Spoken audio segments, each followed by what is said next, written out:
Eating your greens while being green? It's possible and delicious. With Green Chef, you get the most sustainable meal kit, plus $130 off and free shipping with code CURB130 at greenchef.com/CURB130. greenchef.com/CURB130.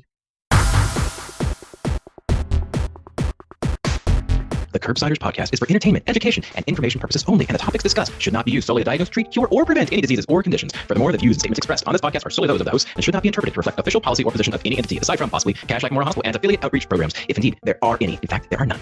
Pretty much, we aren't responsible if you screw up. You should always do your own homework and let us know when we're wrong.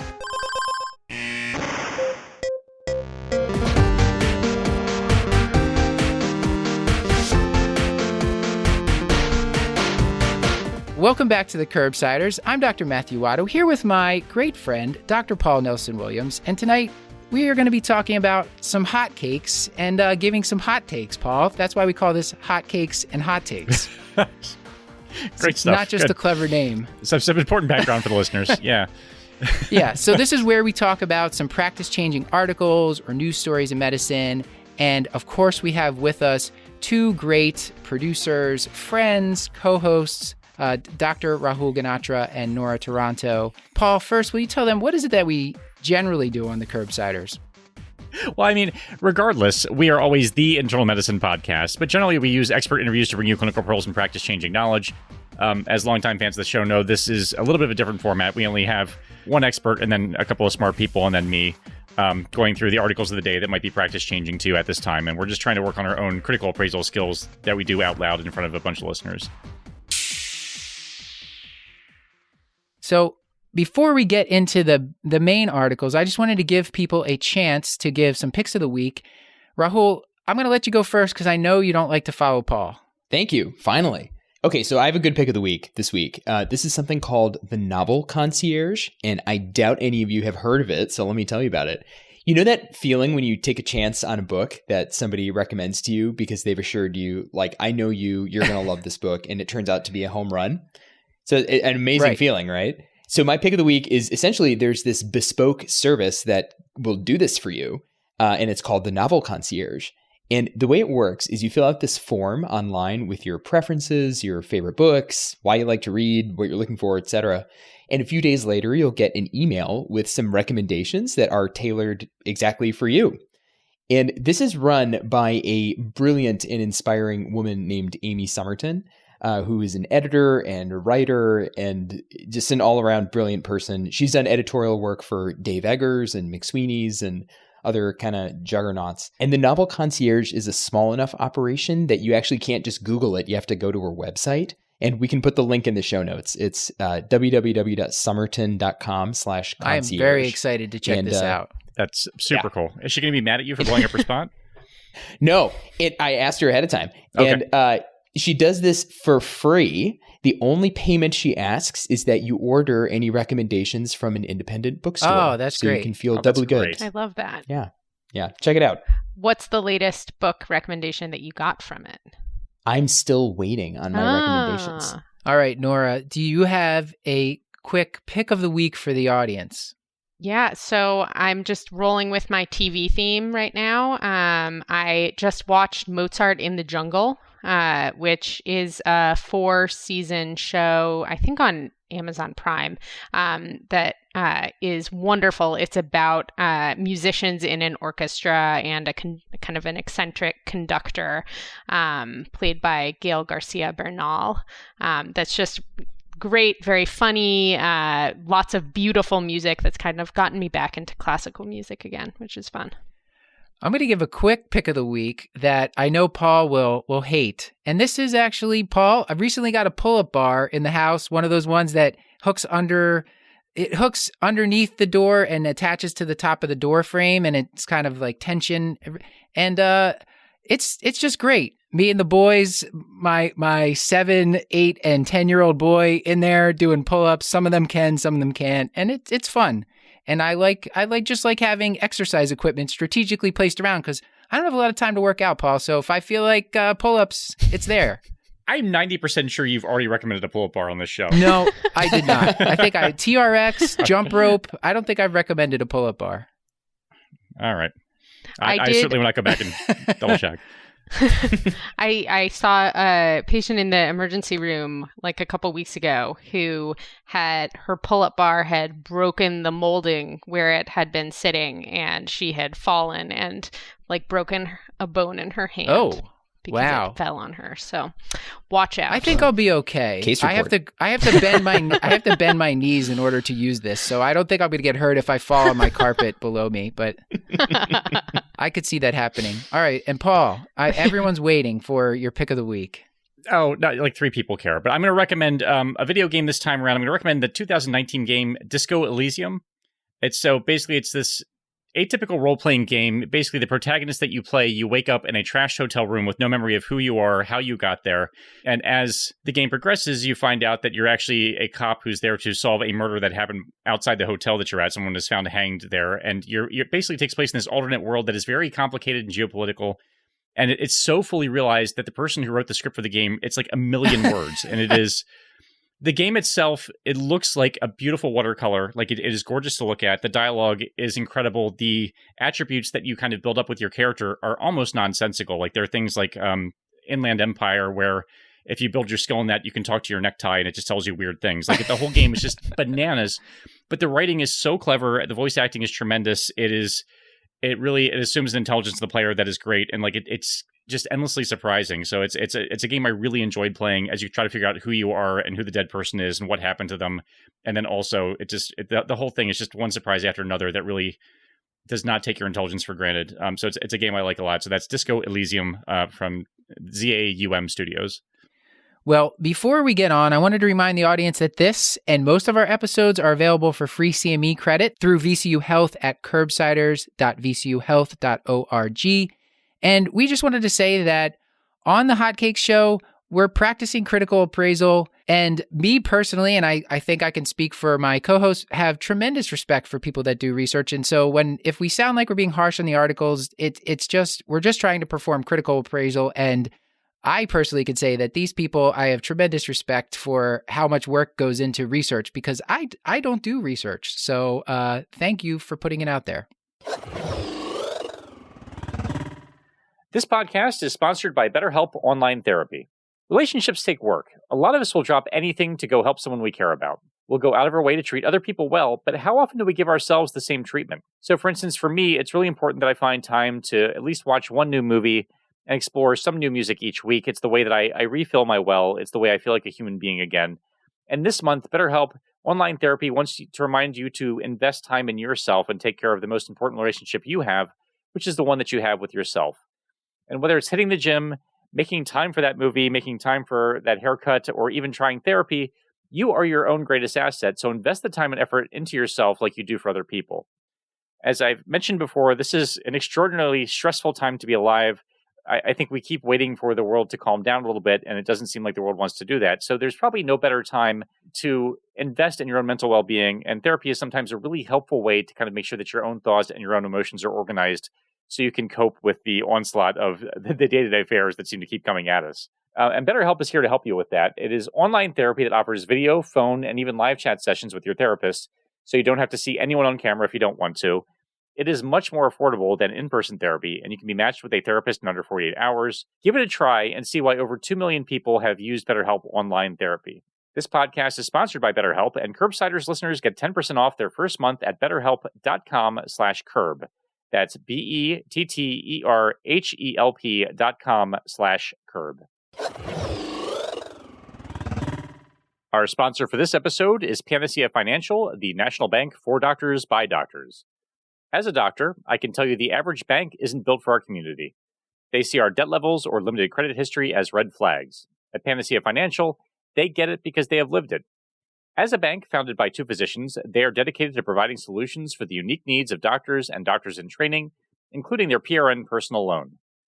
Do you have a good way to cover the costs of moving for residency, fellowship, or even becoming an attending? Do you want to avoid credit cards or refinance existing and expensive credit card debt? Then check out their PRN personal loan as a way to help. It has a period of no or low affordable payments, no cosigner requirement, and low fixed interest rates that don't depend on your credit score. Even if you don't need any of Panacea's doctor-specific loans, that also include student loan refinance or practice buy-in loans, You can refer a friend, and Panacea Financial will pay up to $250 for each referral. And there is no limit to how many people you can refer. Join the growing number of doctors nationwide that expect more from their bank and have switched to Panacea Financial. Visit panaceafinancial.com today to learn how a bank for doctors by doctors can help you. Panacea Financial is a division of Primis, member FDIC.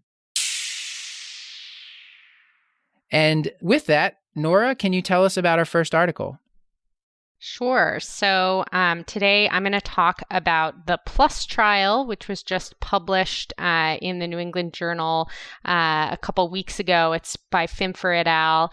And it looks at the question, which we've tried to take a look at a couple different ways over the years, whether there's a better fluid than others. So is normal saline better than lactated ringers? Are balanced electrolyte solutions better than normal saline overall? And this is in the context of a couple of trials of various designs over the last few years that showed potential increase in mortality with normal saline, most notably the SMART trial in 2018. And so that's kind of the general context behind the trial, the PLUS trial. And the PLUS trial looked at about 5,000 patients and was double-blind and randomized controlled and compared patients receiving Plasmolite to patients receiving normal saline in the ICU setting. They followed patients over approximately 90 days and looked at outcomes over those 90 days, primary outcome being mortality overall, and then secondary outcomes, initiation of renal replacement therapy and increases in creatinine. So that's the general overview of the study. The study was overall a negative trial. That is to say that there was no significant difference between the group receiving normal saline and the group receiving Plasmolite, which was a balanced multi-electrolyte solution that they compared it with. And this is Plasmolite 148, which is one of the different types. And so there were no differences in overall primary outcome, so overall mortality, nor in rates of initiation of renal replacement therapy or increases in creatinine. So this is a negative that's trial. Kind of the general negative overall. Trial. Yeah. Rahul, with negative trials, if I'm remembering correctly, we want to think about, was there anything about the way they set this up that might have caused this result to be negative? Was it powered correctly? Can you tell us, did you see any reason here, anything that might have caused the result to be this way? Yep, I think that is the right way to approach the appraisal of a negative study.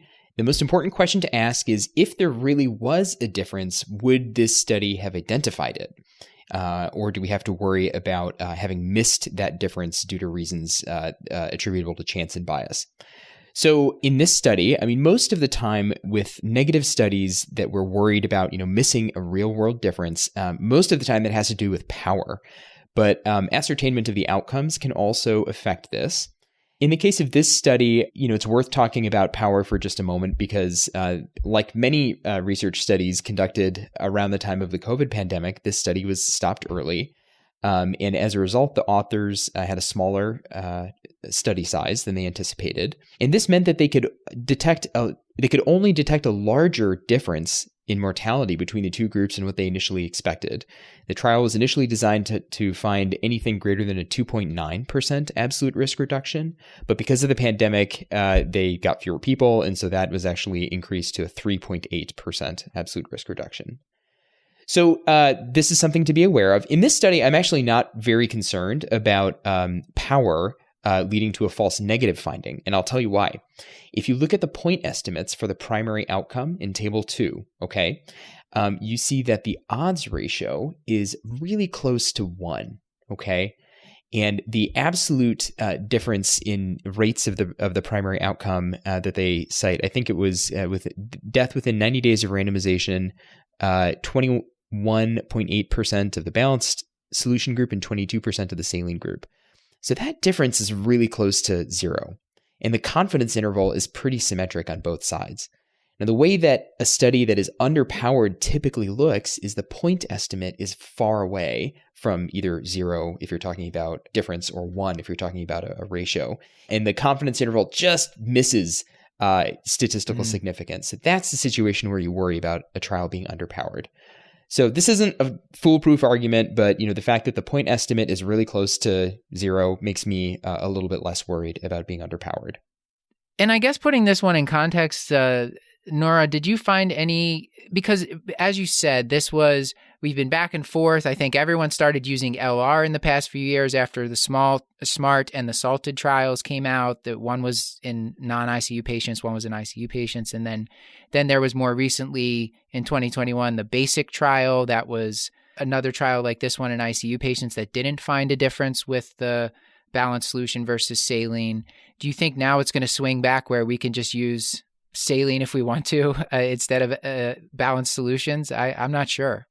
That's my question from all this. Yeah, I mean, I think that I don't know that this is going to dramatically change practice in one direction or the other. We were talking about how the evidence of absence is not the absence of evidence. And you can kind of flip that the other way as well. Just because this trial didn't show an effect, an improvement in mortality with LR, doesn't mean that there may not be one in certain subgroups, though in this trial specifically, there wasn't evidence of it. Perhaps because of those reasons related to power. The one question I did have for you, Rahul, was just about the kind of one source of bias that they mentioned in the discussion, which was that the patients in the balanced electrolyte solution group did overall receive more normal saline than the patients at kind of open label than the patients who were in the normal saline group received of balanced electrolyte solutions, and kind of what direction you think, if any, that would actually play into increasing or decreasing the effect size. Yes. So we've talked about sources of chance that could bias towards a false negative finding, and we've kind of talked about why in this particular study, I'm not too worried about power contributing to this being a negative study. So now we're talking about sources of bias that could make a negative result more likely. And in this study, there was a high degree of crossover between the two groups, and not just crossover, but differential crossover. And by this, I mean more people randomized to the balanced electrolyte solution ended up getting contaminated, if you will, with saline, than patients who were randomized to the saline group ended up getting contaminated with balanced solution. And it wasn't a small difference. It was pretty ginormous, actually. Like 63% of patients in the balanced electrolyte group got at least a half a liter of saline, compared with only about 4% of patients in the normal saline group ended up getting some balanced electrolytes. So we don't know how much they ended up getting. The median amount of fluids in both groups was about 4 liters. So basically this is, looking for the percentage of people who got at least 10 to 15% of their total fluid volume as the alternate study fluid. So if there really was a benefit to balanced electrolytes, the fact that so many patients in that group ended up getting normal saline does make you ask the question, could that create a bias towards a negative study? So if there truly is a benefit, that's one source of bias I can identify that could make a negative study more likely. Nora, I think for time-wise, we have to hear, how many hotcakes do you give this? Will this change your practice? I think I'll give it 3 hotcakes. It is interesting and I think adds to this body of evidence, but I don't know that it's going to drive me towards using normal saline and LR equivalently all the time. All right. Rahul, any final points on this one? And you work as a hospitalist. Would this change things for you? That's the bottom line, isn't it? I think my personal opinion is that because this study, the confidence intervals for the primary outcome really did not exclude a benefit of balanced electrolytes. This study is something that I consider to be kind of non-informative on that question. And my prior probability of balanced electrolytes having an advantage over normal saline was high. So I would say that this study doesn't dissuade me from wanting to use balanced electrolyte solutions. It may be the case as, meta-analyses are done and more numbers are accumulated that we may learn that there is in fact no difference. But the way that I interpret the findings of this negative trial are that it doesn't really provide evidence one way or another. Paul, tell us about your article. Sure. Well, it turns out that sleep is good. So I think this will be practice changing, not to give it all away. But this is an article by Tessali et al. In JAMA Internal Medicine from earlier this month, so from February of 2022. It's the effect of sleep extension on objectively obsessed energy intake among adults with overweight in real-life settings, a randomized clinical trial. So basically, the question that this posits is if you have a patient who is in an overweight range by BMI, who has insufficient sleep, meaning less than 6.5 hours a night, if you extend their sleep, does that have any impact on how many calories they take in, what kind of energy they expend, and what their body weight does? And so basically the design of the study is they had people just sleep as they would normally for 2 weeks. They wore portable devices. They were actigraphers to sort of measure how much activity they were doing. They did these I'll get to that. And then after they sort of assessed their sleep, half the group went to individual counseling about their sleep practices. There's a structured interview. They were given sleep advice. And then the other half just continued to sleep as they had been in the past, so less than 6.5 hours a night. And it's a small study. It's about 40 patients in each arm. And so the intervention, they don't get to much more detail in terms of the test group just got counseling that was individualized, and they don't go into a whole lot of detail. And then in terms of the measurement of the energy expenditure, in terms of their energy intake, that kind of stuff reminded me of the montage of the Soviet training scene from Rocky IV. Like they're doing metabolic carts, like they're weighing themselves Lundgren part, not nude the Rocky twice part. daily. 100%. Yeah, not Rocky, not like pushing a log up a hill. Like I'm talking like in a lab stuff. But so basically, the things that they assessed, you could not argue were objective measures. They looked at actigraphy, they looked at their energy expenditure by fancy pants calculations, they looked at body composition by weight and some other indirect measures. But anyway, the long story short is after 2 weeks of intervention, they found that the patients who slept longer, and they did sleep longer after this intervention, which I think is probably one of the more important parts of the study, they slept by about 1.2 hours more than the control group.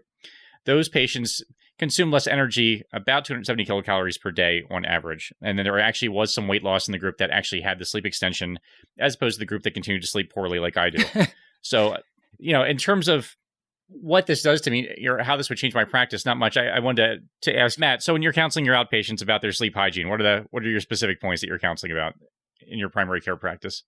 Paul, as we were talking about before we were recording, there was a very ironic moment at an ACP conference, the last one that was in person a couple years ago, where the speaker was telling us that all your decisions in life are worse, and you feel worse when you're not sleeping well. And I think that this just goes along with that. And I think this is just another reason for us to tell our patients that sleep is important. Everything's better when you're getting the right amount of sleep, and that can help with weight loss as well, potentially. And maybe it's some nighttime eating behaviors. I thought that was part of I tell people not to eat within a couple hours of bedtime, and maybe that was part of what was in the counseling here too. Yeah. I wanted to also note that and to your point, Matt, it would have been cool had they had the participants keep food diaries so that we could get some insight into sort of, people's eating behavior. Because one hypothesis that this creates is, are people basically going to bed and no longer awake when they would have a midnight snack? And that's why they had less calorie intake, or is it something more complex and related to circadian rhythms? And I think they actually addressed that a little bit just because they want to keep this as objective as possible, and they worried that having you document your intake might actually impact what your intake was. I think they were trying to keep it a little bit clean with that, which I think was an interesting point. Yes. The one really cool thing about the study, they really relied on no self-reported measures. So, the sort of sacrifice that we make in not knowing when patients are eating, we sort of gain in not risking influencing their behavior, the Hawthorne effect. So it's kind of a nice feature of this study. Paul, will this change anything that you do before we move on to the next topic? I'm gonna give it 3 hotcakes because I think it was a neat little study, but I think it was very small and sort of a short duration, and it won't actually change a whole lot that I'll do. I'll still counsel people to get as much sleep as they're able to, and to avoid eating around bedtime, which I think was probably the main driver of some of the outcomes of this. So probably not many changes for me. Can I just ask really quickly, did they actually mention in the protocol whether they told people not to eat right before bed? Like, was that part of the it's the almost instruction? Because I couldn't find that, but I don't know whether I missed it. It's in the supplement in terms of the things they counseled on, and it was there wasn't even a throwaway line about food intake, which I thought was interesting. No. They mentioned caffeine, they mentioned exercise, and no one actually mentioned food, and I don't know if that's by design or just by omission, but it was not mentioned in the actual protocol that I saw. Yeah. I think it just over and over again, the age-old things that we tell everyone to do that no one does because it's hard to do them, exercise, sleep, eat well, they actually work when you do them. I read this paper while eating an ice cream cone, so I felt extra bad about myself. That's okay. You're single parenting tonight. I mean, so that's its own form of self-care. You get a free pass on that. That's true. This episode is sponsored by Indeed. And audience, let me tell you, I am really a fan of Indeed, and I actually had the chance to use it recently for some hiring we were doing at Curbsiders. We were looking for someone great to join us as a producer, and guess what? We were almost overwhelmed by how many great applicants we got from Indeed. Indeed let us attract, interview, and hire all in one place right on their platform. They made it easy to keep things organized, and they made sure that the applicants had our must-have requirements, or else we didn't have to pay for those applications. Indeed is a powerful hiring partner that is going to help you do it all every step of the hiring process, and they have great tools like Instant Match, assessments, and virtual interviews.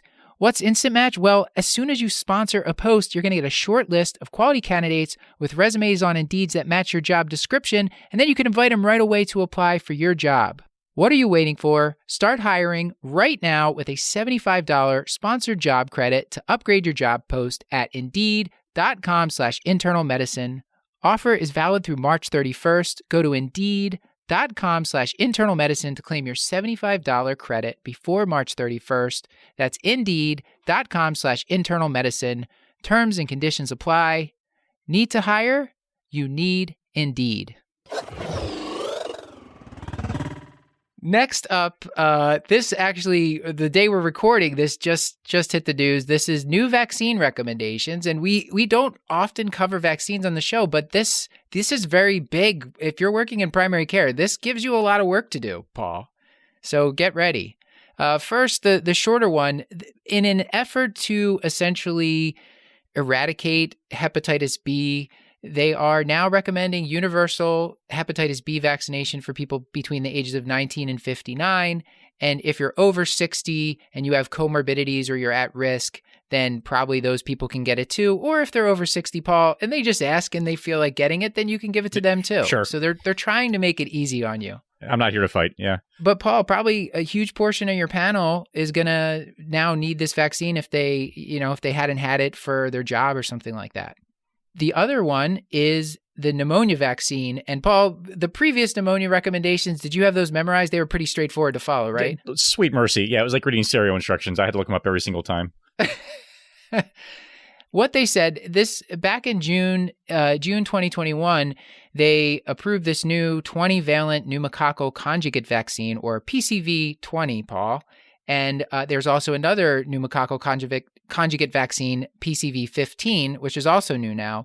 And those have now come into the guidelines, and they're going to replace the old PCV13, which will no longer be recommended.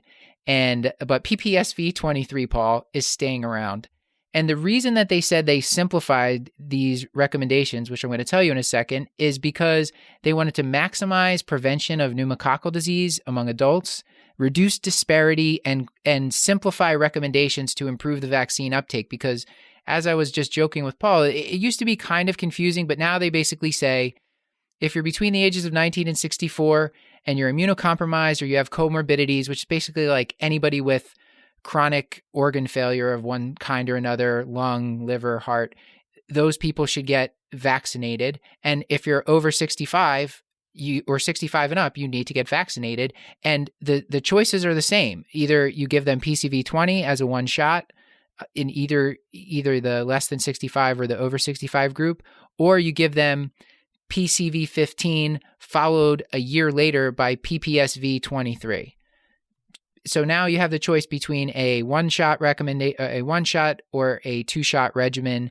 And for people that have had previous like PPSV23, you can give them either one of these new conjugate vaccines. And if they've had just a conjugate vaccine, you just give them PPSV23. So to close this one out, Paul, the gist of it is we're trying to eradicate hepatitis B. So most of your adult patients, or almost all your adult patients, are eligible for this now. And then for the pneumococcal vaccinations, now you can either give everybody a 2-shot regimen or a 1-shot regimen, and it's pretty easy to follow. So get to work, primary care, because they just dropped a lot of work on us, but we'll get it done. And I'll tell you, in this time of COVID, there's something that our patients are wildly enthusiastic for, and that's more shots. They're going to be super excited for these recommendations, I think. Very good point. Next up, which Rahul, when I saw this, I just was like, they're generating headlines with this study. That's what this is. This is the juiciest headline, like vitamin D and omega-3s prevent autoimmune disease. Tell us about this article. Not just recommending meat that we had such a click-heavy headline. Well, you're right. This is a juicy headline, and this is why I wanted to talk about this, because people will hear about this from friends and families, and I think it's kind of valuable and important to have an informed perspective on this. So you're right to point out vitamin D has been a really tantalizing target for studies of prevention and treatment of like any disease having anything to do with inflammation and immunity. So the existence of this trial by Han et al. At the Harvard T.H. Chan School of Public Health should be no surprise. So this was a double-blind 2x2 factorial randomized controlled trial, and it asked the following question. Does vitamin D supplementation with or without omega-3 fatty acids prevent the development of new autoimmune diseases in community-dwelling older adults? Okay. And because this was a 2x2 factorial trial, there were 4 comparison groups. People randomized to daily vitamin D supplementation alone, daily omega-3 supplementation alone, the combination of vitamin D and omega-3 together, or neither treatment and just placebo. And the top-line results of this trial were that among the 25,000 patients, over about a median of 5 years of follow-up, patients randomized to vitamin D with or without omega-3s did experience about a 20% relative reduction in the incidence of newly diagnosed self-reported autoimmune diseases of any kind. So this was technically a positive study, but I have some concerns about the application of these results, and I will share my reasoning with you now. But 23%, Rahul, that's huge. I know. A quarter of patients didn't have autoimmune disease. That's a miracle. That's how that works, right? Yeah. I got the math right? I feel like you're setting me up perfectly for this. Okay. So, this is important. So, many people who are busy will see that sort of positive finding and will not look any deeper. But this paper actually provides a great opportunity to do just that. And the audience probably heard Paul's cat is very excited about this. Is that Ollie?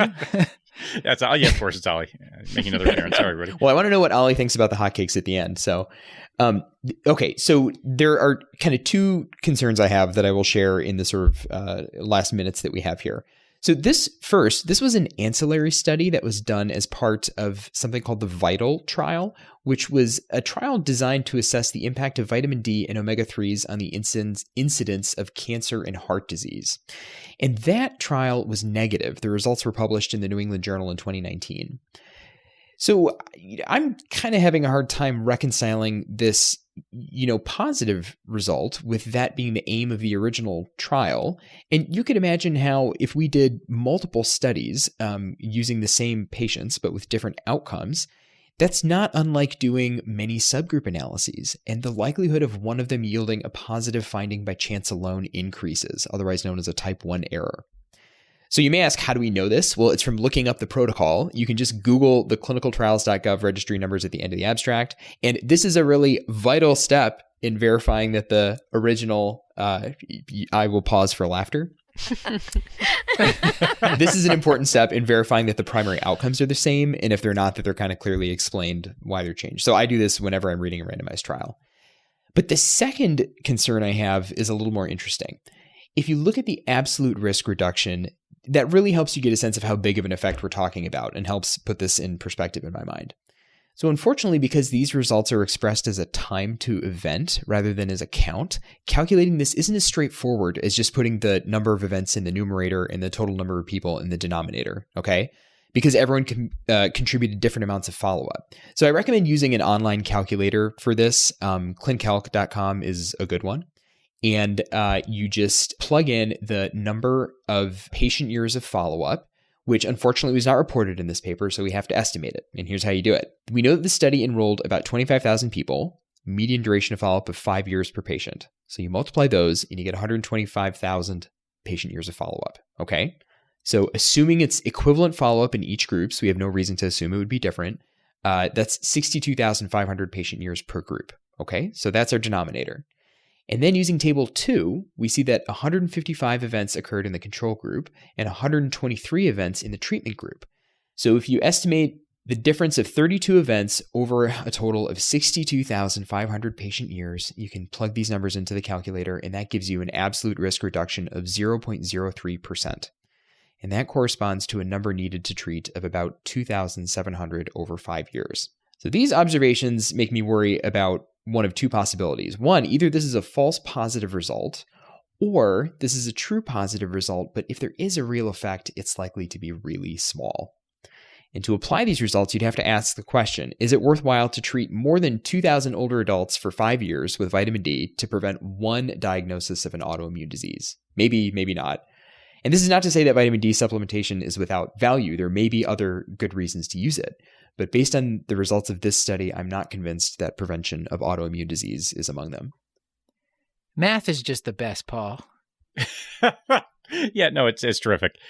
No, speaking of math, I guess the concern that I have is more of a practical one. I love the points that you raised, Rahul, but I think the mean age was something like 67.1 in this study. So this is not a patient population for whom polypharmacy is not a concern. Yes. And that was like a triple negative I think I just did there. But what I'm saying is, to your point, if you need to treat 3,000 patients to prevent one event, just to throw an additional pill at a patient who's probably on a bunch of them anyway, like that's not nothing. So it's not an entirely benign thing. So I appreciate that point. And these aren't patients that would be on vitamin D anyway. They're not patients with vitamin D insufficiency or anything, right? That's right. The goal of the study was to enroll people kind of regardless of vitamin D status. And that, also brings up another question about generalizability of these findings. And the mean 25 OH vitamin D level among patients in this study was kind of surprisingly high, and it makes me worry about the representativeness of the general population in the United States. Yeah, certainly not the Northeast general population where all four of us live, because I'm shocked when I see a normal level. I just figure the person's taking mega doses. Well, if I'm checking, I'm just expecting to replete. Like that's just kind of okay. Well, Rahul, did you want to assign a hotcake rating for this, and then I'll round us out. I'll finish things up with some quick talk of POCUS. But what's your hotcake recommendation for this? Sure. Important learning opportunity. Important for us to know how to do this. 2 out of 5 hotcakes. All right. Thank you. So, to take us home, Paul, you and I are both POCUS enthusiasts, and the Ultrasound JVP article that came out right at the end of December in the Annals of Internal Medicine by Wang et al. What did you think of that? The way that they described measuring the JVP, was this practice changing? Is this something that you're using clinically? What do you think? It's something that I have not used as often clinically in the past. This actually probably will be practice changing for me, because I think the technique they describe is actually a lot more achievable. We were talking offline, and I'll ask you to maybe describe it, but I find that portable ultrasounds, it's a little bit challenging to use in the neck area, especially in certain planes, because I just tend to slip slide all over the place, and this seems to be a little bit more of a straightforward way to actually assess JVP and CVP indirectly that way. So this is something that I will probably do differently. And this was a small study where 2 cardiology fellows and a cardiology attending who were all trained in echo at 2 different hospitals, I believe, in the same system, were doing ultrasound on patients who were admitted for heart failure who were also going for right heart cath, so they were able to compare. And it was pretty good. You can either measure it the same way we measure JVP, often with the patient reclining in bed at 30 to 45 degrees, and you can quantitatively measure from the sternal angle how high up you find with the ultrasound viewed transversely. So I think what you were referring to, Paul, is that often you're taught to do this. You find the carotid and the jugular vein in the transverse, and then you follow it up until you see it collapsing, and then you try to turn longitudinally to see them both in the same plane, and that is very hard to do. This simplifies it and says, no, just keep it in the transverse plane. So essentially you're holding, so your beam's parallel to the ground, and then you just find the point of collapse, and that's one way to do it. But what I was excited about is the easier way. They showed that just a qualitative, make it binary, can you see it or can't you see it, with the patient either sitting perfectly upright in bed with their legs out in front of them, or just seated in a chair with their back supported against the wall. Can you see the JVP above the clavicle? And if you can, that's a positive. If you can't, it's a negative. And the positive correlated to an elevated central venous pressure on right heart cath. So I think it's really practical. If people have handheld ultrasound or cart-based ultrasound, I would recommend you start to practice this, because for patients with a challenging habitus, it can be very useful. And I have used it in my work as a hospitalist. Nora, are you using this? You're a hip third-year resident. You're, I'm sure you've had ultrasound training. That sounds so natural. Yeah, very, very hip, all of us here tonight. But we definitely have a bunch of pocket ultrasounds around. I can't say actually that recently my cardiology teams have used it, but I did when I was in medical school. Actually, I had a cardiologist who would do it. He was one of the first to carry it around. So I without a doubt think that this is going to be coming our way soon. I think that there's just more and more publishing about, using ultrasound for workup of shortness of breath, for deep rapid diagnosis of DVT, and now for assessing JVP. I think it's pretty practical, and I think it's going to become more and more common. Rahul? I would like to point out one thing about this really cool study.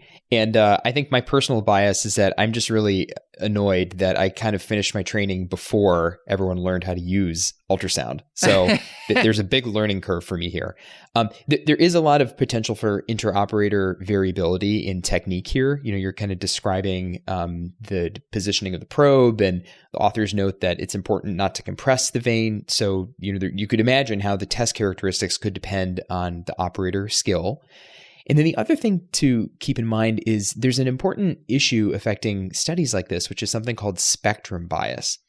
And this has to do with the population of patients in which the test was studied. So these were all patients who were destined to get right heart catheterization, basically for volume status determination and heart failure. So that's great, because these are often patients in whom we need help determining their volume status. So that is a population in which I'm interested in using this. But just keep in mind, the test may have different characteristics in other patient populations. So I would not necessarily expect these results to translate to other groups. That's why we pay him the big bucks, folks. He's here. It's good to have a professional with us, Rahul. I don't know about that. It really is.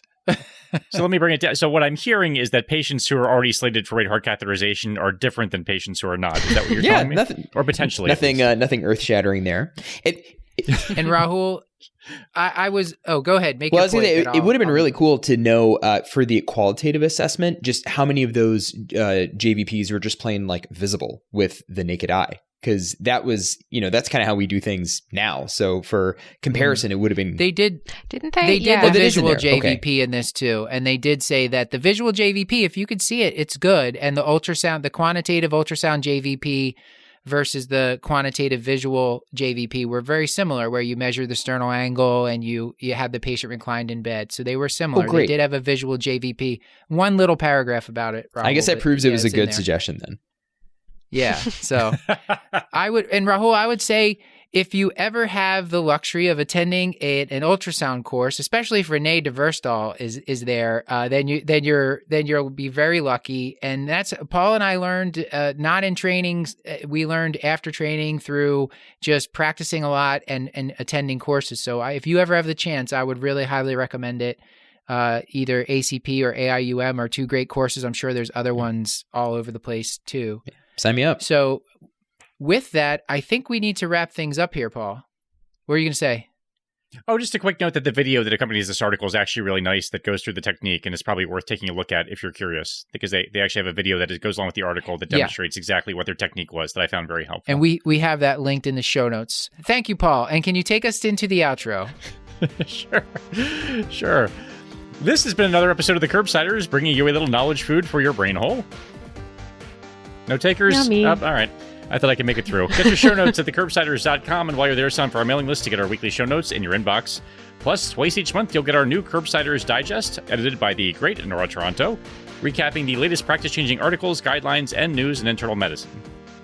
We're committed to providing you with high-value, practice-changing knowledge, and we want your feedback, so please subscribe, rate, and review the show on Apple Podcasts or on Spotify.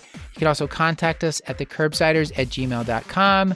You can get free CME through VCU Health at curbsiders.vcuhealth.org. A special thanks to all my co-hosts tonight for helping to write and produce this episode. Beth Garbitelli is our executive producer and still runs our Twitter.